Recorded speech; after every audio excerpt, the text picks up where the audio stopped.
As-tu déjà eu cette étrange impression que tes jambes ne suivent plus? Lourdes, tendues, comme si elles portaient un poids invisible, même les jours où tu fais tout correctement? Cette sensation de lourdeur, cette circulation qui semble tourner au ralenti est bien plus fréquente qu'on ne l'imagine. On nous répète depuis toujours que marcher est le meilleur exercice. Beaucoup pensent donc qu'il suffit de marcher pour garder le corps en forme. Mais la réalité est différente. La marche te maintient en mouvement, oui, mais elle ne renforce pas réellement le moteur profond qui soutient tout le corps. Avec le temps, marcher beaucoup et travailler peu la force peut conduire à une perte musculaire, rendant les jambes plus faibles, lourdes et moins stables. Au cœur du mollet se trouve un muscle discret mais essentiel, le soléaire, surnommé le deuxième cœur. Il aide le sang à remonter, limite les gonflements et améliore la circulation. Lorsqu'il s'assoupit, c'est le cœur qui doit compenser tout seul et tout le corps ressent ce déséquilibre. Mais quand on le réveille avec l'aide du gastrocnémien, responsable de la puissance et de la forme du mollet, tout change. Les jambes se raffermissent, l'énergie revient et même la posture s'améliore naturellement. Aujourd'hui, je vais te montrer 2 exercices simples, recommandés par des médecins, qui réactivent cette véritable pompe circulatoire et transforment la sensation de légèreté. Le second renforce l'effet du premier et multiplie les bénéfices en seulement quelques minutes. Reste avec moi jusqu'à la fin. Ce sont les petits détails qui font toute la différence. Après avoir compris ce qui provoque cette sensation de lourdeur dans les jambes, vient maintenant l'étape la plus importante. Réveiller les muscles qui soutiennent réellement la circulation, la stabilité et la force profonde du bas du corps. Ce chapitre est dédié aux exercices qui transforment l'intérieur du mollet en une véritable pompe active, capable de ramener l'énergie dans les jambes et d'améliorer la mobilité au quotidien. Car oui, contrairement à ce que beaucoup pensent, ça ne sont ni les longues marches ni les efforts intenses qui redonnent de la légèreté aux jambes, mais l'activation précise du soléaire et du gastrocnémien, 2 muscles complémentaires mais souvent négligés. C'est exactement ce que tu vas découvrir ici. 1. Le premier exercice. Réveiller le deuxième cœur depuis une position assise. Imagine-toi assis, le dos légèrement droit, les jambes parallèles et les pieds bien posés au sol. Tu commences à soulever lentement les talons, presque comme si tu voulais faire respirer tes mollets, et quelque chose d'essentiel se met en marche à l'intérieur de la jambe. Ce mouvement très simple réveille en douceur le soléaire, ce muscle profond situé juste derrière le tibia, parfois oublié mais pourtant indispensable. Ce n'est pas pour rien qu'on l'appelle le deuxième cœur. Il agit comme une pompe qui aide le sang à remonter vers le haut du corps, soulage les gonflements, améliore la circulation et réduit instantanément la sensation de lourdeur. Contrairement à la marche, ce geste ne dépend pas du rythme ni de l'endurance. Ici, la clé est dans la précision. Monter le talon lentement, sentir l'étirement, puis redescendre sans jamais laisser le mouvement tomber brutalement. Chaque répétition est comme une pression douce qui pousse le sang à circuler correctement. Et le plus beau dans tout ça, c'est un exercice qui protège totalement les articulations. Pas d'impact, aucun risque pour les genoux ou les hanches, mais un bénéfice profond comme si on massait l'intérieur des jambes de l'intérieur. Au début, ce mouvement paraît simple, même trop simple, mais c'est justement là que se cache la magie. Ce n'est pas un exercice de force, c'est un exercice de réactivation, de connexion entre le muscle et la circulation. Plus tu le fais avec conscience, plus les jambes semblent devenir vivantes. 2. Intensifier le mouvement, la charge sur les genoux. Lorsque le mouvement devient plus facile, le piège serait de croire que l'on progresse parce que l'exercice est confortable. Mais un muscle ne se renforce pas avec le confort, il se renforce lorsqu'on lui donne un défi léger mais constant. C'est là que la charge entre en jeu. Pas besoin d'aller en salle pour cela. Un sac à dos rempli de livres, une bouteille d'eau ou un haltère si tu en as un suffisent largement.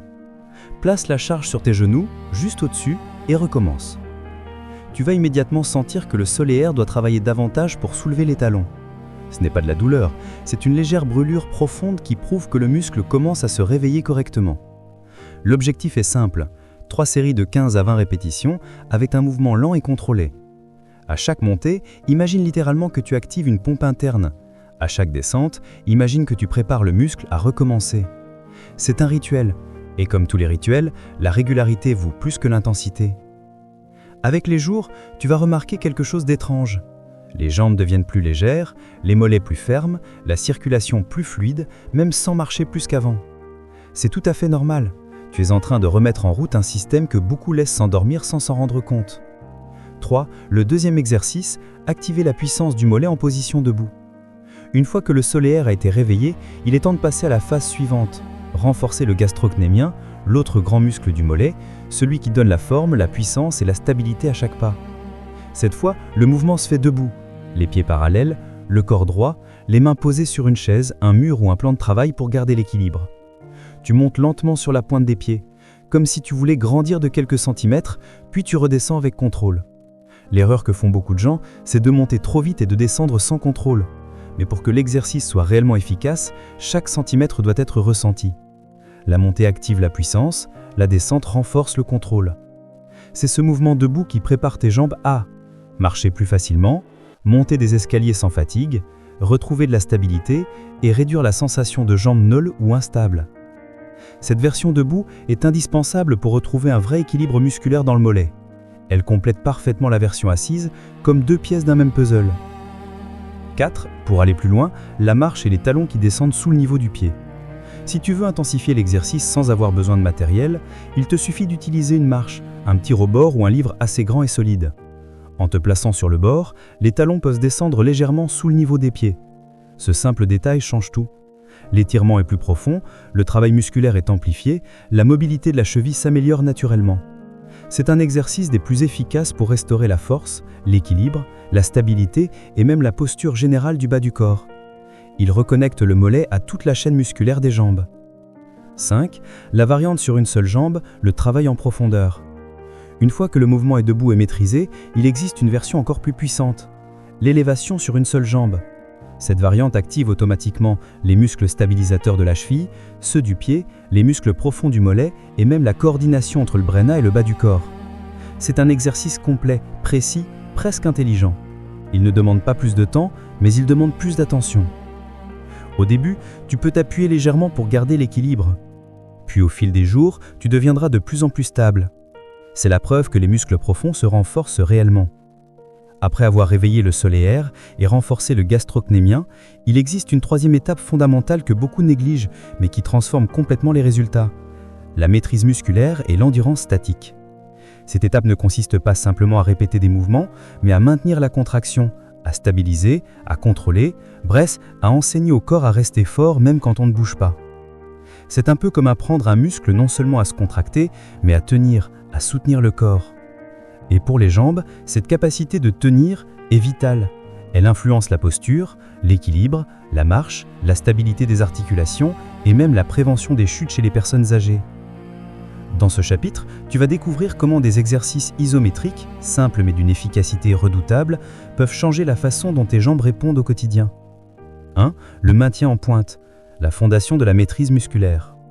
Lorsqu'on arrive sur la pointe des pieds, après avoir travaillé le mouvement en montée et descente, il se passe quelque chose d'extraordinaire si on reste dans cette position. Les muscles se contractent sans bouger. Et ce type de contraction est la clé de l'endurance musculaire. Montez lentement sur la pointe des pieds, arrêtez-vous à ce moment, maintenez cette position pendant quelques secondes. Au début, cela paraît simple. Puis très vite, les mollets commencent à trembler légèrement.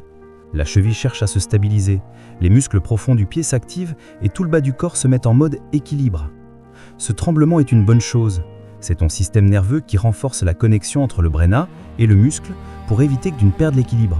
C'est un signe que tu progresseras rapidement. Avec le temps, ce maintien développe une stabilité interne que l'on ne peut pas obtenir avec un simple mouvement dynamique. Cet exercice améliore la force profonde du mollet, la stabilité de la cheville, la résistance musculaire à la fatigue et même la posture générale. Pourquoi l'isométrie est essentielle et pourquoi les marcheurs en manquent? La plupart des gens qui marchent beaucoup croient qu'ils ont une bonne endurance musculaire. Mais dans la réalité, marcher ne renforce pas les muscles en profondeur. La marche active les muscles, oui, mais de façon superficielle et répétitive. Ce n'est pas suffisant pour créer une vraie résistance. L'isométrie, au contraire, oblige le muscle à rester contracté sans bouger, ce qui améliore l'oxygénation du muscle, renforce la capacité à supporter la fatigue et entraîne tout le système neuromusculaire à rester stable, même dans des situations difficiles. Marcher longtemps, monter une pente, descendre un escalier, porter un sac. C'est exactement ce qui manque chez la plupart des seniors qui marchent beaucoup. La maîtrise, la stabilité, la résistance. Ces trois éléments sont indispensables pour garder des jambes fortes et éviter les douleurs. 4. Comment structurer l'exercice pour qu'il devienne réellement efficace? Comme toujours, l'efficacité dépend plus de la manière de pratiquer que du temps passé. Voici la méthode idéale. Montez sur la pointe des pieds lentement et sans à-coups. Maintenez la position pendant 10 à 15 secondes au début. Reposez les